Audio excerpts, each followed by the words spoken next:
Bonjour mes bien-aimés dans le Seigneur, je suis le révérend pasteur Patrick Opello de l'église Vie Nouvelle. J'aimerais quand même partager ces petits messages avec vous.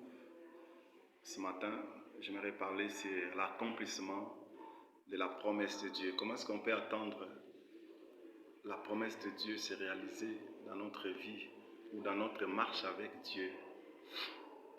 Et beaucoup de gens souvent ont l'habitude de dire que Dieu fait chaque chose bonne à son temps. Et quand son temps va arriver, il accomplira réellement ses promesses ou ce qu'il a promis dans ma vie. Non, ce n'est pas dans ce sens qu'on peut attendre l'accomplissement de la promesse de Dieu. Si nous lisons dans la parole de Dieu, Dieu avait fait la promesse à son peuple. Après, Jésus avait fait plutôt la promesse à son peuple lorsqu'il était monté. Il avait dit que vous recevrez une puissance, le Saint-Esprit surviendra sur vous. Même dans Actes chapitre 1, versets 4 jusqu'à 5, il parle du Saint-Esprit qui était comme la promesse du Père. Mais comment ils sont arrivés à l'accomplissement de la promesse? La première des choses que j'ai remarqué, quand je lisais ce texte, j'ai compris que la Bible dit premièrement, ils étaient enfermés dans la chambre haute. Voyez-vous, ils avaient fait un effort supplémentaire d'être quelque part enfermés. Tu vois, lorsqu'on attend l'accomplissement de la promesse de Dieu, il y a toujours un effort supplémentaire à faire. Ils ont fait un effort supplémentaire de se retirer, d'aller s'enfermer quelque part dans la chambre haute. Ils étaient là enfermés, privés du plaisir de ce monde, privés même des désirs charnels ou sexuels. Il y a même des mariés qui étaient là. Ils étaient au nombre de 120. Et il y a des couples qui étaient là. Ils ont même abandonné leur maison, leurs enfants. Ils étaient partis se faire enfermer là-bas dans la prière. Et ils étaient dans la prière et dans la supplication. La meilleure manière d'attendre la promesse de Dieu est de se retirer d'abord et d'être en prière et dans la supplication. C'est dans la prière et dans la supplication qu'ils étaient en train d'attendre l'accomplissement de la promesse. Ce que nous devons comprendre aussi quand nous parlons sur la promesse de Dieu, quand il y a toujours, quand on donne la promesse, entre les temps où on a donné la promesse et son accomplissement, il y a toujours un temps de préparation et de l'attente.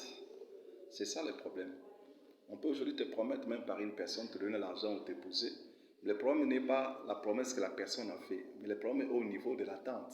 Comment est-ce que tu attends l'accomplissement de la promesse qu'on t'a fait par cet homme ou par Dieu? Comment est-ce que tu te prépares pour ça? Parce qu'il y a toujours un temps de préparation pour attendre l'accomplissement de la promesse. Que ce soit de l'homme ou que ce soit de Dieu, il y a toujours un temps de préparation. Tu vois, ils étaient allés s'enfermer dans la chambre haute et ils priaient. Ils priaient et ils étaient en train de faire des prières de supplication. Et ils priaient et ils étaient dans les supplications afin que Dieu puisse accomplir sa promesse. Tu vois, c'est ça la première étape que j'ai remarquée. Et cela a interpellé un peu ma conscience. Parce que ces choses ont été écrites pour nous servir des leçons, des exemples pour nous aujourd'hui.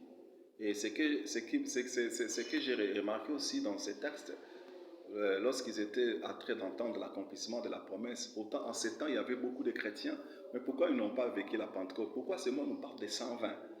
Oui, c'est parce qu'ils étaient préparés, ils se sont retirés pour attendre l'accomplissement de la promesse de Dieu. Et ils étaient baptisés dans le Saint-Esprit parce qu'ils étaient là en train de prier et ils étaient aussi, la Bible dit, d'un commun accord. Il ne peut pas avoir l'accomplissement de la promesse s'il n'y a pas un commun accord entre celui qui a fait la promesse et celui qui attend la promesse. Tu vois un peu? S'il n'y a pas un commun accord, il n'y aura pas l'accomplissement de la promesse. Ils étaient d'un commun accord. Ils persévéraient dans la prière, dans les supplications. Ils étaient d'un commun accord. Tu vois, non?